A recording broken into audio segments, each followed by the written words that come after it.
learners, welcome to your favorite e-learning platform, Pathshala. I, Tamanna Sharma, your chemistry mentor, today is here with new chapter of class 10th, standard 10th. Name of the chapter is Chemical Reactions and Equations. So this is the first chapter of 10th standard and the name of the chapter is Chemical Reactions and Equations. So chemical reaction, we know that chemistry is a branch of science which is dealing with the combination of the different elements, compounds which can be going to make a new kind of product. तो अब ये जो chemical reaction है, chemistry basically deals with the chemical changes. तो जो भी हमारे चारों ओर केमिकल चेंजेस होंगे उसके बेस पे हम उसको जब प्रेजेंट करते हैं केमिस्ट्री में, तो that is the way of presenting a chemical change is called chemical reaction. तो chemical reaction and equation is very important thing to understand. So let's move forward. The definition of chemical reaction is whenever a chemical change occur. अब हमारे पास चारों बहुत से changes होते हैं हमारे surroundings में. तो जो हमारे सराउंडिंग में चेंजेस हो रहे हैं, तो उसमें से जो भी केमिकल चेंज है, we have already read this things कि which kind of changes are physical changes, which kind of changes are chemical changes. तो फिजिकल और केमिकल दो तरह के चेंजेस होते हैं. Physical we can say the changes which we can reverse, ऐसे changes जिनको हम रिवर्स कर सकते हैं.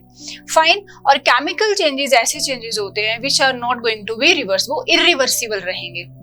For example, we are cooking a roti from the dough. रोटी आटे से हम जब रोटियां बनाते हैं, that is a chemical change, because रोटी को वापस हम आटा में कन्वर्ट नहीं कर सकते.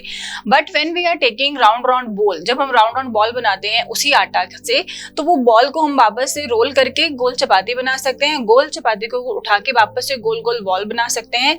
अदरवाइज डो में वापस इंसर्ट कर सकते हैं.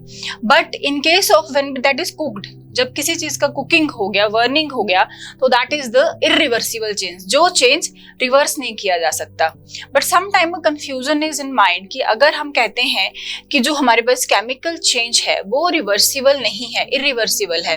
But when we talk about कि हमारे पास क्या हो रहा है, एक लकड़ी का गट्ठा है, कोई भी वुड लॉग है, this is a would log. जब मैंने इसको कट कर दिया दो इक्वल हाफ्स में लाइक दिस, क्या मैं वापस इसको रिवर्स कर पाऊंगी, इसको वापस जोड़ पाऊंगी, सेम इस पोजीशन में ला पाऊंगी? नॉट पॉसिबल ना. सो इस केस में कंफ्यूजन क्रिएट होता है कि अगर फिजिकल चेंज रिवर्सिबल है तो this is cutting is also a physical change. For example, हमने जब शिमला मिर्च को लाए हम मार्केट से फॉर कुकिंग, उसका हम वेजिटेबल बनाने वाले हैं, तो जब हमने उसको क्या करा, हमने उसको कट करा सब्जी बनाने के लिए, वेजिटेबल कुक करने के लिए, तो वो शिमला मिर्च क्या हो गया, उसका शेप चेंज हो गया ना. उसका शेप क्या हो गया, एक बिग शिमला मिर्च को कट करके हमने पीसेस में बदल दिया. तो can we do one thing, हम उसको क्या कर सकते हैं, शिमला मिर्च के पीसेस को जोड़ के एक शिमला मिर्च वापस से बना सकते हैं? Not possible. Why? Because cutting is a physical change, but वो रिवर्सिबल तो नहीं हो रहा ना. तो उस केस में थोड़ा सा कंफ्यूजन रहता है, तो उसको कंफ्यूजन को क्लियर करते हैं. सबसे पहले, जैसे कि अगर मैं इसको ज्वाइन करने का ट्राई करूंगी, आई कांट, इसको ज्वाइन करना पॉसिबल नहीं है.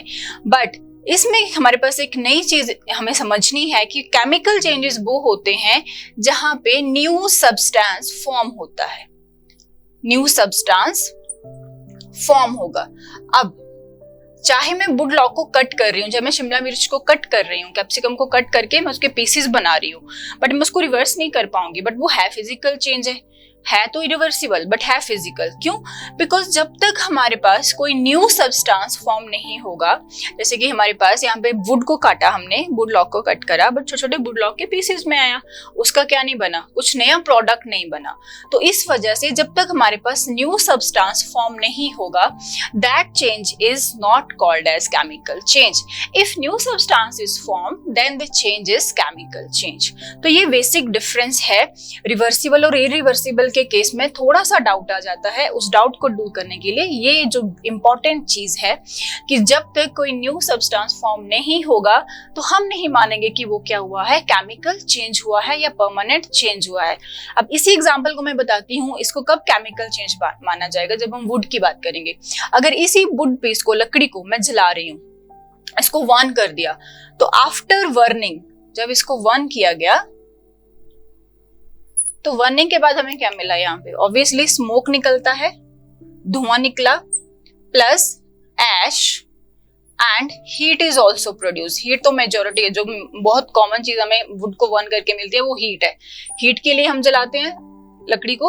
स्मोक और ऐश जो है वो भी उसके बाय प्रोडक्ट्स होते हैं।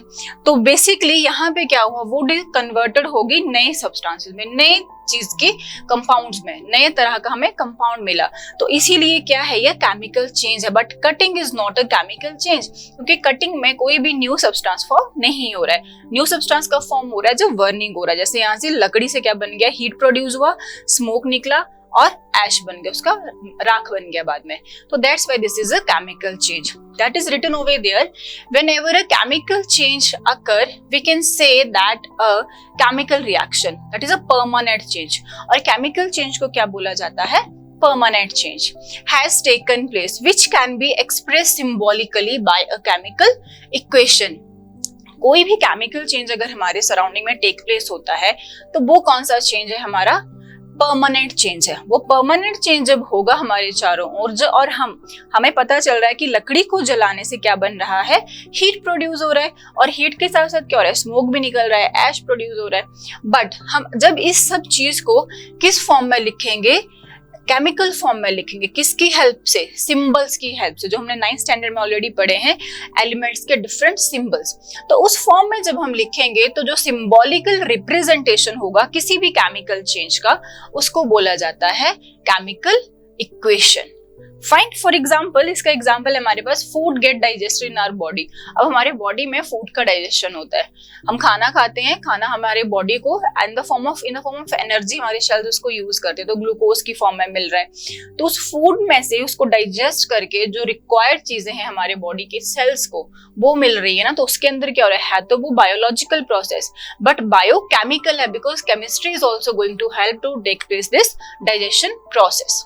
Fine, so let's proceed further for the other examples of the chemical reactions and equations. तो example है हमारे पास, magnesium is burnt in air to form magnesium oxide. जब भी बेटा हमारे पास रिएक्शन में लिखा होगा एयर, तो हम किससे रिएक्शन करवाने जाएंगे, उसका ऑक्सीजन के साथ, बिकॉज ऑक्सीजन हेल्प बर्निंग। तो जब भी बर्निंग का रिएक्शन आ रहा है और बोला गया in the presence of air, मतलब एयर में बहुत सारी गैसेज हैं, तो हमें खुद से समझना होगा कि एयर की बात अगर हो रही है तो जिस भी एलिमेंट का रिएक्शन कर रहे हैं, जिस भी एलिमेंट की हम बात कर रहे हैं कि वो बर्न होने जा रहा है, तो एयर का मतलब वो ऑक्सीजन से बर्न होगा, है ना। This chemical reaction can be represented as, reaction represent करके दिया हुआ है like this, magnesium plus oxygen. Oxygen जो है हमेशा मॉलिक्यूलर फॉर्म में मिलता है हमें। फाइन, फ्री स्टेट में अकेला ओ नहीं मिलेगा, this I already discuss what are molecules. Molecules are जब दो सेम तरह के एटम ज्वाइन हुए, जैसे 2 ऑक्सीजन के एटम ज्वाइन हुए आपस में, तो ये मॉलिक्यूलर फॉर्म है ऑक्सीजन का, ठीक है। क्योंकि ये जो है फ्री स्टेट में नहीं मिलता हमें बहुत से, बिकॉज जब एटम का डेफिनेशन हमने किया था, we can study like that कि atom is the smallest unit which may और may not have independent existence. इसका क्या मतलब हुआ, मतलब it can be exist independently and it can't. तो फॉर एग्जांपल मैग्नीशियम यहाँ पे इंडिपेंडेंटली एग्जिस्ट कर रहा है, Mg2 नहीं लिख रखा। दिस एटॉमिसिटी रिप्रेजेंट कि एटम जो है, एलिमेंट जो है, वो मॉलिक्यूलर फॉर्म में है या सिंपल एग्जिस्ट कर रहा है इंडिपेंडेंटली। तो जब ये रिएक्शन टेक्स प्लेस होगा, इस रिएक्शन का क्या मतलब है, magnesium is burned in the presence of air, air मतलब ऑक्सीजन के साथ। तो रिएक्शन आ रहा है हमारे पास MgO, मैग्नीशियम ऑक्साइड बन रहा है। Reactant is always equal to product. तो ये जो एरो के लेफ्ट साइड पे लिखा जाता है, दिस इज रिएक्टेंट, जो कि रिएक्शन को टेक्स प्लेस करने जा रहा है। एंड जो हमारे पास रिएक्शन के बाद हमें मिलता है, that is product.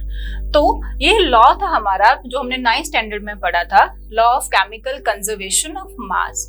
Mass can neither be created and nor be destroyed. जो भी हमारे पास मास है, जो हमने रिएक्टेंट लिया है, that should be equal to product. तो अभी इसको इतना डिटेल में नहीं जा रहे हम, 9th के वीडियो में आप देख सकते हो। तो यू कैन सी हियर कि देखो यहाँ पे हमें सामने दिख रहा है मैग्नीशियम 1 यूनिट है, यहाँ पे ऑक्सीजन 2 है। ऑक्सीजन की एटॉमिसिटी कितनी हो गई है, 2 हो गई है।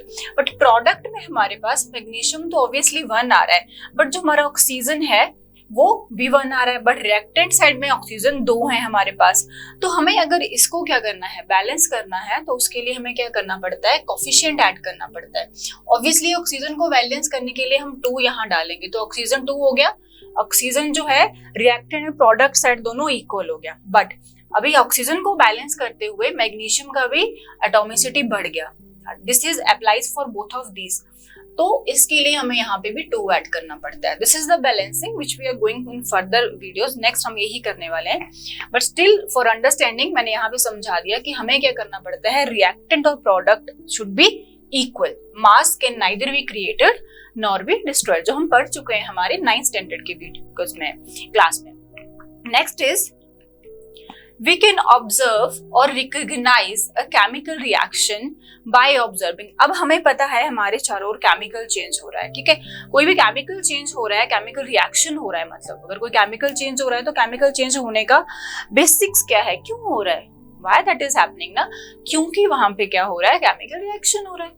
वहां पे क्या हो रहा है, केमिकल रिएक्शन हो रहा है। तो केमिकल रिएक्शन होने की वजह से ही हमारे पास आता है केमिकल चेंज।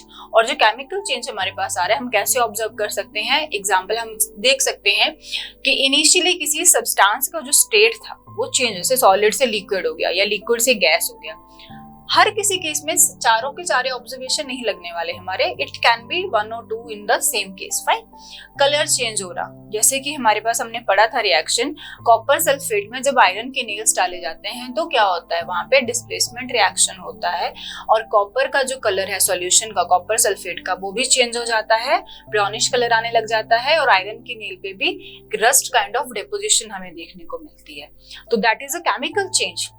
क्या चेंज मिला हमें, कलर चेंज मिला वहां पे। दूसरा टेम्परेचर चेंज, किसी चीज का टेम्परेचर जो है may be it can be low, it can be high, it can be high, it can be low. Fine. Then change and evolution of gas. अब टेम्परेचर चेंज के बाद किसी रिएक्शन में क्या होगा, गैस का एवोल्यूशन हो रहा है, गैस निकल रहा है। और गैस निकल रहा है मतलब वो भी हमें क्या बता रहा है कि यहाँ पे क्या हो रहा है, केमिकल रिएक्शन हो रहा है। तो हम कैसे कैसे पहचान सकते हैं कि हमारे पास जो रिएक्शन हो रहा है उसमें केमिकल चेंज हो रहा है, वो केमिकल रिएक्शन हो रहा है। तो क्या क्या ऑब्जर्वेशन है हमें इसको पहचानने की। ऑब्जर्वेशन है हमारे पास, स्टेट चेंज हम पता कर सकते हैं, कलर चेंज हम पता कर सकते हैं, टेम्परेचर का चेंज देख के पता लग सकता है, या तो उस रिएक्शन में क्या हो रहा है, इवोल्यूशन ऑफ गैस हो रहा है। Fine. Physical state of reactant and product are mentioned to make chemical reaction more informative। अब अगर इस इक्वेशन में मैंने यूज करना है, ये जो हमारा लास्ट वाला ऑप्शन दिया गया है हमें, कि जो फिजिकल स्टेट है, जिस स्टेट में हम रिएक्टेंट को रिएक्शन में लेके जा रहे हैं और हमारे पास प्रोडक्ट बन रहा है, इनकी स्टेट को रख के हम ज्यादा इंफॉर्मेटिव बना सकते हैं हमारा केमिकल इक्वेशन। कैसे, जैसे magnesium is solid here, oxygen बोला गया था हमें वांट इन एयर, एयर मतलब ऑक्सीजन है कौन से फॉर्म में, गैस फॉर्म में, और जो हमारे पास ऑक्साइड बना that is also solid form. तो ऐसे जो हम स्टेट ऑफ मैटर लिखेंगे, state of reactant and product लिख के हमारी जो केमिकल इक्वेशन है उसको मोर इंफॉर्मेटिव बना सकते हैं। Again we can see different kind of reactions में ज्यादा क्लियर होएगा। We can also use liquid for liquid state, जैसे वाटर है तो वाटर को हम लिखेंगे लिक्विड, अगर वाटर को हम ले रहे हैं गैसियस फॉर्म में तो लिखेंगे गैस, स्टीम फॉर्म में अगर हम ले रहे हैं। फाइन। तो this is very important informative ideas to make reaction more and more informative.